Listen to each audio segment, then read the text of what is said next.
আমার হাবিব তোদের যেটা করতে আদেশ করে আমার হাবিবের আদেশকে মেনে নে। আমার হাবিব যেটা নিষেধ করে ওটাকে তোরা ছেড়ে দে। আদেশটাকে মেনে নিবি, নিষেধটাকে ছেড়ে দিবি। এবারে আপনারা বলুন, আল্লাহ নবী আমাদের যে কাজ করতে আদেশ করেছে ওই কাজগুলো আমাদের দ্বারা বেশি হয় না আল্লাহ নবী যে কাজ করতে নিষেধ করেছে ওই কাজগুলো আমাদের দ্বারা কম হয় না বেশি হয়?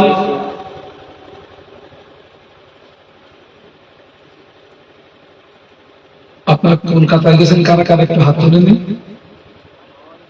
একটু হাত সোজা করো। আপনারা দেখেছেন কলকাতায় ভালো ভালো রাস্তায় এরকম হলুদ রঙের বোর্ড দেওয়া আছে। ওই বোর্ডটা আপনার ওই বড় স্ট্যান্ড ফ্যানের মতো দেখতে, আমার দিকে তাকান, হলুদ বোর্ড। ওই বোর্ডে ইংরেজিতে লেখা থাকে নো এন্ট্রি, আর তার নিচে বাংলায় লেখা থাকে প্রবেশ নিষেধ। আছে না? আর ওই বোর্ডের পাশে ট্রাফিক পুলিশ দেড় হাত দু হাত লাঠি নিয়ে দাঁড়িয়ে থাকে। তার মানে কলকাতার মতো একটা বৃহত্তম শহরে এত গাড়ি আর মানুষের চাপ, সেই জন্য কলকাতা পুলিশ কিছু কিছু রাস্তা নো এন্ট্রি করে অন্য রাস্তা দিয়ে গাড়ি পাঁচিং করে শহরকে শান্ত রাখার চেষ্টা করে। আচ্ছা ভাই, যে রাস্তায় লেখা আছে প্রবেশ নিষেধ ওই রাস্তায় যদি আমি একজন ড্রাইভার হয়ে যদি ওই রাস্তায় ঢুকি, ট্রাফিক পুলিশ ধরবে না? ছেড়ে দেবে? ধরবে। কেন? আমারে ধরার পরে আমি যদি হুমকি টুমকি করি,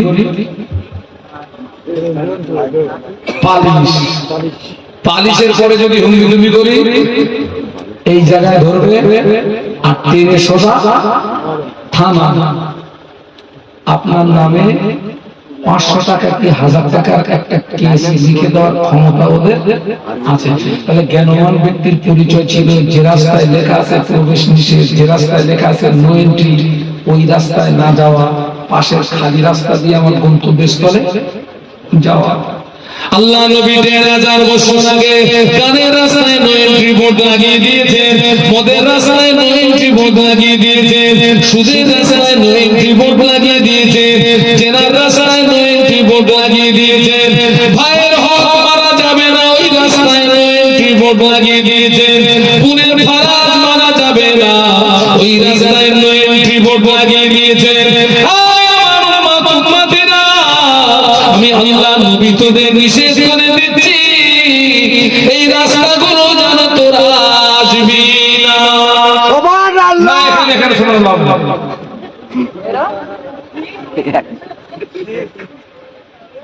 এই রাস্তা যেন বলুন বলুন বলুন আসবি না। আমাদেরকে নিষেধ করেছেন কে? কথা বলুন না। আল্লাহ নবী যে রাস্তায় যেতে নিষেধ করেছিলেন সেই রাস্তায় আমরা গিয়েছি না যাই না? সে বোর্ড আছে না ভেঙেছি?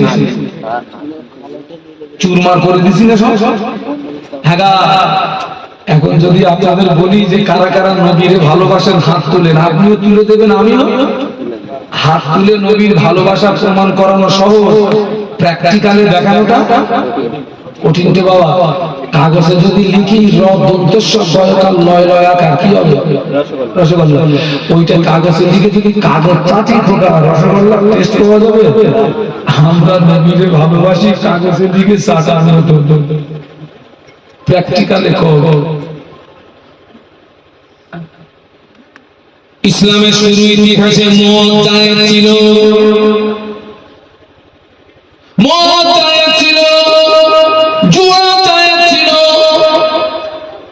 ও আমার ভাইরা, কোরআন নাজিল হলো মদ হারাম জুয়া হারাম, কোরআন নাজিল হলো মদ হারাম জুয়া হারাম। এই আয়াত যখন নাজিল হলো নবী পাক সাহাবীরা রাস্তা দিয়ে যায়, ওই আয়াত তেলাওয়াত করতে করতে যায়, রাস্তা দিয়ে যায়, ওই আওয়াজ জোরে জোরে তেলাওয়াত করতে করতে যায়।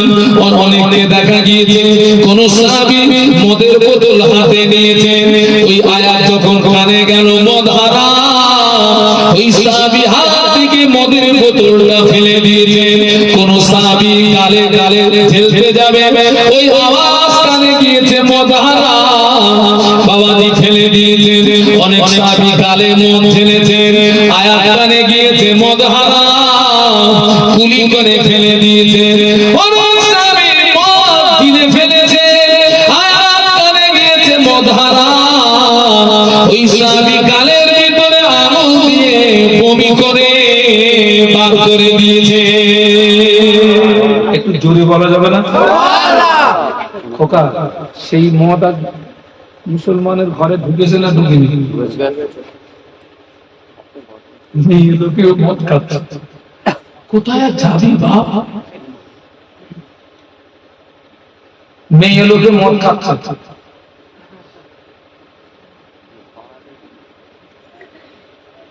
মেয়ে লোকে বিড়ি খাচ্ছে, রাঁধতেছে আর বিড়ি টানতেছে। এই তোরা কোনদিন দেখেছিস? আমি চামড়ার চোখে দেখেছি, টানতেছে আর জাল জ্বলছে, টানতেছে জাল জ্বলছে। মেয়ে লোক, ও বাবা, মক্কা মদিনা আমরা ভালোবাসি না? কথা বলে না? মক্কা মদিনা আমাদের কলিজা না? মক্কায় কি আছে? কি জায়গায় এসে মরেছি আমি? মক্কায় কাবা আছে না? আর মদিনা শরীফে কি আছে? মদিনা শরীফে আছে কাবা। কাবা আমাদের নবী হচ্ছেন কাবা। কাবা আল্লাহ রাসূল একদিন বেলালকে ডেকেছেন। আল্লাহ রাসূল যেদিন মদিনা থেকে মক্কা জয় করে যেদিন মক্কা এসেছিলেন, ওই দিনে আল্লাহ রাসূল বেলালকে বলেছেন, বেলাল আজকে তো আযান দাও তো। হুজুর কোথায় আযান দেব? আল্লাহ নবী বললেন, বেলাল এতদিন তো জমিনে আযান দিয়েছো, আজকে জমিনে না, তুমি আজকে কাবার ছাদের উপরে দাঁড়িয়ে একটু আযান দাও। এটা সুবহানাল্লাহ বলবেন না? কাবার ছাদে উঠে হযরত বেলাল কাবার ছাদে উঠেছে। ভাই কাবা কিন্তু চারিদিকে ফিরে আযান দেওয়া যাবে, আবার কাবা চারিদিকে ফিরে নামাজ পড়া যাবে। এখন বেলাল হুজুর উঠেছেন কোথায়? ছাদে। ছাদে। এখন কি আর সামনে কাবা আছে? হযরত বেলাল বলেছেন, হুজুর আমি কোন দিকে ফিরে আযান দেব? কাবা তো আর সামনে নেই। আল্লাহ নবী বললেন, ও বাবা বেলাল, কাবার ছাদের উপরে দাঁড়িয়ে আমি রাসূলুল্লাহ, তুমি আমার দিকে ফিরে আযান দাও, কেন না আমাদের নবী বলেন কাবার কাবা। ওই মক্কা মদিনায় গিয়ে দেখেছি বেটা, অনেক হাজিরা জামা পরে সিগারেট টানতেছে। কোথায় কোথায়? কাবা। ওরে মক্কায় জামা পরে সিগারেট খাচ্ছে।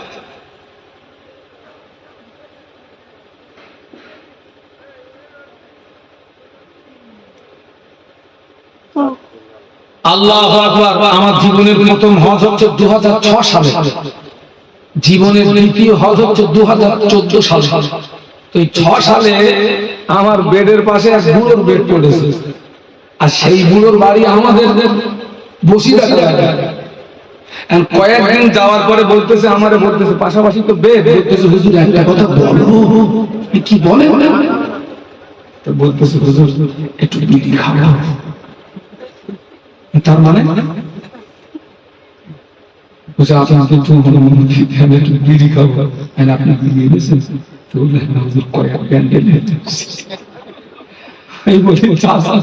তুই আজ ব্যান্ডেল বার করে দেখতে কবর বাড়ি যাবো, তুই ব্যান্ডেল বার কর। বিড়ির ব্যান্ডেল নিয়ে হজে গেছে, আসেন কোথায়? হ্যাঁ, আমি কি আপনাদেরকে গল্প শোনাচ্ছি? বাস্তব বলছি, বাস্তব।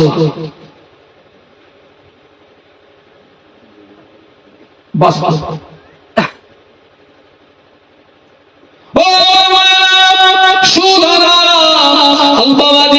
আল্লাহর নবীর জামানায় প্রচুর পরিমাণে সুদের বাবাজি সুদ ছিল, সুদ হারাম হলো, সুদ হারাম হলো। আল্লাহ পাক সুদ হালাল করেছেন, ব্যবসা হালাল করেছেন। সুবহানাল্লাহ বলুন। এখান থেকে যদি আমরা 20 বছর 30 বছর যদি পিছিয়ে যাই, সুদের নাম শুনলে ভয় লাগতো, এখন কি সুদের নাম শুনে আর ভয় লাগে নাকি? লাগে বাপ? আগে সুদের নাম শুনে লোকে ভয় পেত,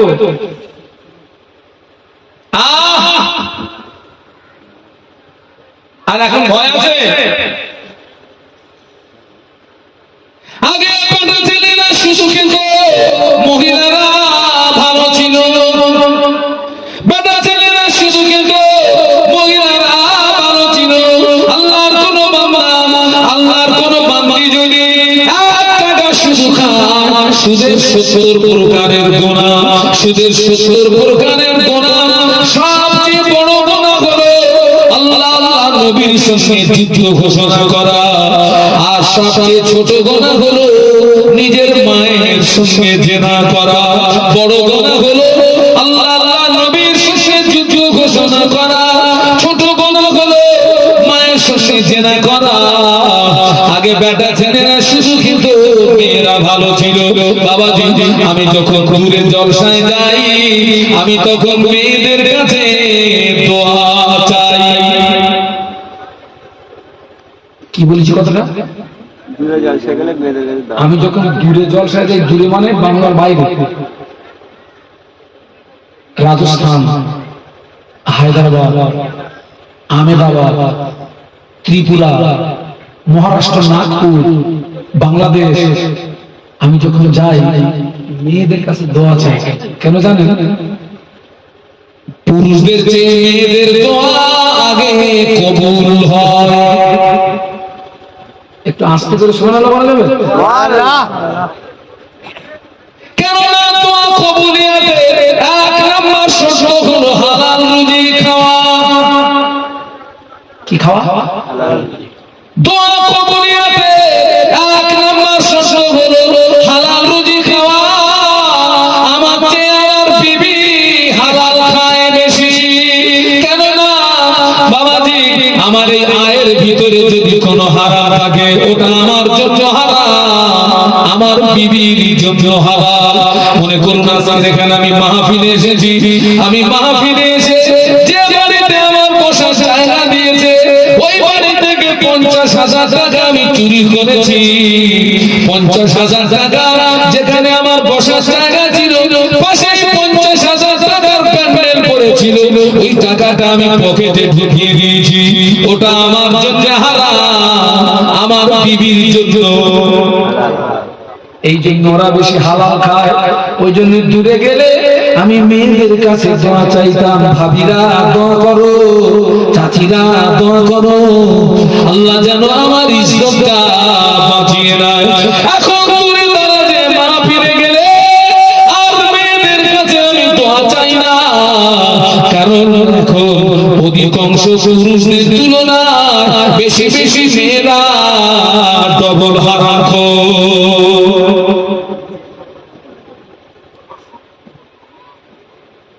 এখন পুরুষদের চেয়ে অধিকাংশ মেয়েরা হচ্ছে ডবল হারামখোর। এই জন্য ওদের কাছে আর দোয়া চাইনি, যা পারি নিজে নিজে করি, মার খাই খাবো, তবে তোদের কাছে আর দোয়া নেব না।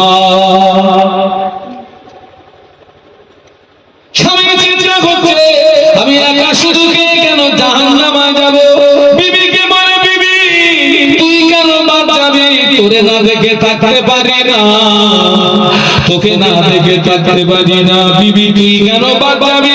সমিতিতে নাম লেখা, বন্ধনের নাম লেখা, করুণের নাম লেখা, তুই চুটিয়ে চুটিয়ে শুধু খা। চল আমরা স্বামী স্ত্রী মিলে দুজনেই জাহান্নামে যাই। যে মেয়েরা সমিতি বন্ধনের গুরুগুলোর সঙ্গে যুদ্ধ, ওরা যদি বিনা তওবায় মারা যায়, ওদের লাশ কবরের ভিতরে শুইয়ে দিয়ে তামাম পৃথিবীর আলেম ওর কবরের পাশে কেঁদে কেঁদে তামাম পৃথিবীর আলেমের চোখের পানি যদি ফুরিয়ে যায়, কাবা শরীফের ইমাম যদি ওর কবরের পাশে কেঁদে কেঁদে কাবার ইমামের চোখের পানি যদি ফুরিয়ে যায়, ওই মহিলার কবরের আযাব মাফ হবে না। গ্যারান্টি দিয়ে গেল।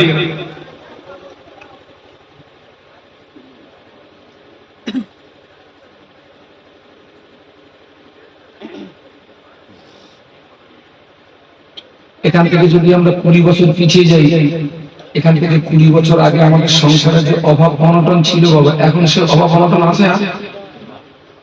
আমি নিজে, আমার মাও নেই, আব্বাও নেই, দুজন কবরে চলে গেছে।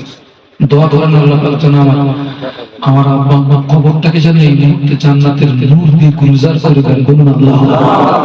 ছেড়ে যায়, আমার বয়স বেশি না কথা, আমি রাত জেগে জেগে বুড়ো হয়ে গেছি, রাত জেগে জেগে বুড়ো হয়ে গেছি বাবা। হ্যাঁ, আমার মা মাদার পাতা ছিলেন, আপনারা মাদার গাছ ছিলেন না? মাদার গাছ, ওই মাদার গাছের পাতা আমার মা আমাকে ভাজি করে খাইয়েছে। কালকে কথা, কি অভাব তখন, ভাত রান্না হয়েছে, তরকারি নেই, ভাত আছে কিন্তু তরকারি নেই। এই তো সেদিনের কথা। ফ্যান খেয়েছেন কারা কারা? একটা হাত ধরেন তো। ফ্যান আপনারা তো খাবেন, অনেক বয়স হয়ে যাচ্ছে। এই ছেলে, এই তোরা কারা ফ্যান খেয়েছি? হাত তুলতেন দেখুন। খেয়েছে বাবা। আগে সে ফ্যান, মিষ্টির দোকানের যে দই, ঘোড়ার ডিমের দই, দইয়ের টেস্ট বেশি না সেই জমানার ফ্যানের টেস্ট বেশি? কত সুন্দর জমে যেত বলুন তো, চামচ দিয়ে কাট। এখন আর ফ্যান জমে? হ্যাঁ, টাইট হয়। এত সুদ খেলি আর মানুষ টাইট হয়। ফ্যান এখন আর জমতেছে। আগে কারোর বাড়ি গোশত রান্না হলে হাফ কিলোমিটার দূর থেকে সেন পাওয়া যেত, এখন গোশের সেন উঠে গেছে। অত গাঁজায় দম দিলি আর হয়?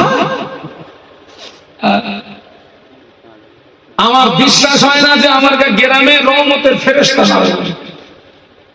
আগা কাঁচা পেঁয়াজ খেয়ে মসজিদে যেতে আসে কেন?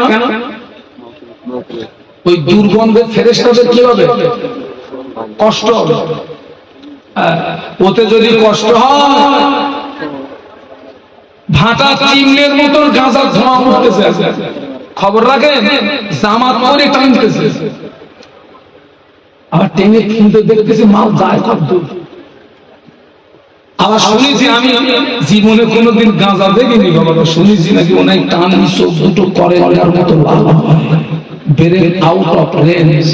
অনেকে নাকি বাড়ি গিয়ে বউরে বলে, মা বাবা বেরোলে কাজ করছে না, কোথায় বলতেছে।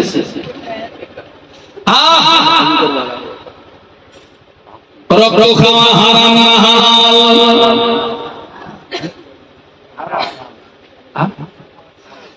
আমি যদি বলি হালাল,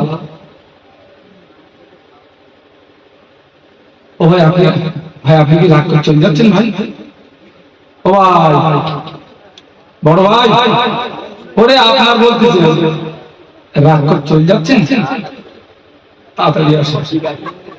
বাবা আমার দিক তাকান, রক্ত খাওয়া হারাম না হালাল?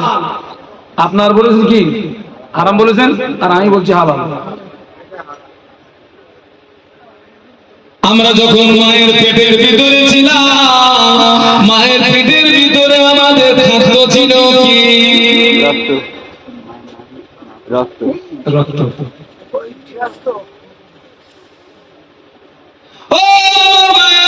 মায়ের পেটের ভিতরে আমাদের খাদ্য ছিল মায়ের মাসিকের নাপাক রক্ত, মায়ের মাসিকের নাপাক রক্ত।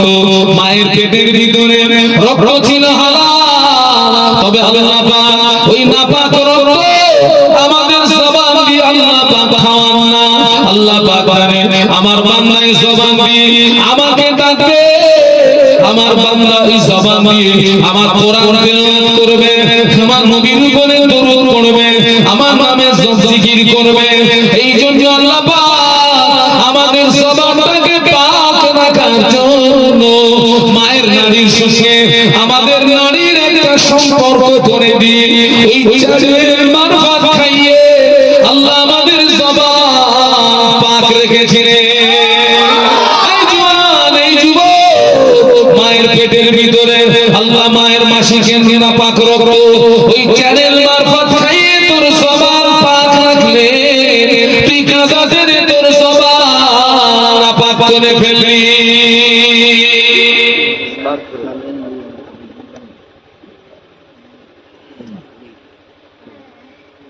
কোথায় যে একটা মাহফিলে গেছি মনে হয় এখানে কয়েকদিনের বলতে শুধু আমাদের এখানে শতকরা 80% গাঁজা টানা বাটি, 80%। আপনাদের এলাকার হাল হকিকত কি আমি জানি না, তবে আপনাদের চেহারা দেখে মনে হচ্ছে আলহামদুলিল্লাহ, মনে হচ্ছে এলাকা ভালো আছে। তবে আপনি বলতে পারেন তাহলে আপনি এ কথা বলছেন কেন? আমি আগাম কি করোনা যখন হলো, করোনা যেন না আসে তার আগের থেকে কি দিচ্ছিল?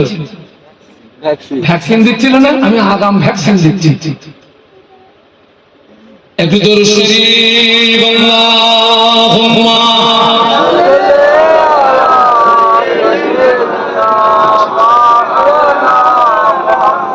ওয়া আলা আলি সাইয়্যিদিনা। আমার ছেলেরা যেমন যুবকেরা শেষ কথা বলছেন, শেষ কথা, মহান আল্লাহ একদিকে বান্দাকে জাহান্নামের ভয় দেখিয়েছেন, অপরদিকে আমার আল্লাহ বান্দাকে জান্নাতের আশা রাখতে বলেছেন। একটু বলুন সুবহানাল্লাহ। এখন আমি নামাজ ছেড়ে দিয়েছি, ভুল করেছি, রোজা আমি রাখিনি, ভুল করেছি, আমি শরীয়ত বিরোধী কাজের সঙ্গে আমার সম্পর্ক ভুল করেছি। আজকের এই মাহফিলটা আমাদের জীবনের শেষ মাহফিল হতে পারে না, এটা আমার জীবনের শেষ ওয়াজ হতে পারে না। তাই যদি বিশ্বাস হয় তাহলে আমরা, আপনি কোন অপরাধের অপরাধী আমি জানি না, আপনি জানেন না। আমি কোন অপরাধের অপরাধী আপনি জানেন না, আমি জানি, আল্লাহ জানেন। আর আপনি আপনার অপরাধের জন্য এই মাহফিলে বসে অন্তর থেকে খালিস অন্তরে তওবা করুন। আর আমিও এখান থেকে চুপি চুপি খালিস অন্তরে তওবা করি। তওবার বাংলা মানে হচ্ছে ফিরে আসা, প্রত্যাবর্তন করা, ফিরে আসা। আপনি তওবা করুন, আমি তওবা করব। আল্লাহ, আমি অন্যায় করে ফেলেছি, আমি ভুল করে ফেলেছি। শোনেন, বান্দার গুনাহ যদি হয় আসমান সমূহ, আল্লাহ ক্ষমা আরশে আজিম পর্যন্ত। বাবা, তওবার দরজা এখনো আমাদের জন্য কি আছে? নিঃশ্বাস জারি যতক্ষণ তওবার দরজা খোলা, নিঃশ্বাস বন্ধ হলে তওবার দরজাটা। আমরা আগামীকাল জীবিত অবস্থায় সকাল হবে এর কোনো নিশ্চয়তা নেই, কোনো নিশ্চয়তা নেই। আমার ফুরফুরা শরীফের মুজাদ্দিদ জামান দাদা হুজুর কিবলা রাহমাতুল্লাহ আলাইহি কোরআন শরীফের একটা আয়াতের শরীফা তেলাওয়াত করতেন আর কাঁদতেন। একটা قل يا عبادي الذين اسرفوا على انفسهم لا تقنطوا من رحمة الله ان الله يغفر الذنوب جميعا انه هو الغفور الرحيم। কোরআন শরীফের এই আয়াতে শরীফা তেলাওয়াত করতেন আর বলতেন, বাবারা,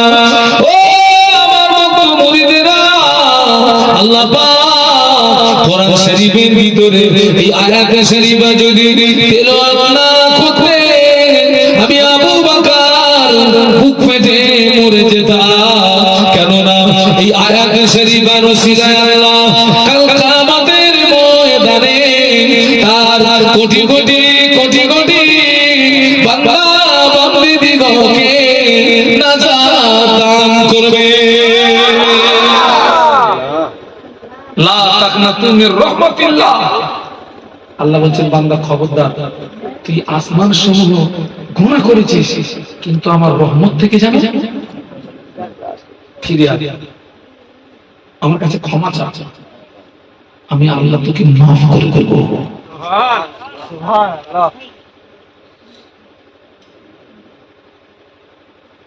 আজকের মাহফিলটাকে শেষ মাহফিল মনে করে আমরা এখান থেকে খালেস অন্তরে তওবা করে বাড়ি যাই। মায়েরা, আপনি এখান থেকে খালেস অন্তরে তওবা করে বাড়ি যান, তবে এই মাহফিলে আসা বসা আমাদের সার্থকতা হবে। আল্লাহ আমাদের সকলকে শোনা বলার চেয়ে বেশি আমল করার তৌফিক দিন বলুন।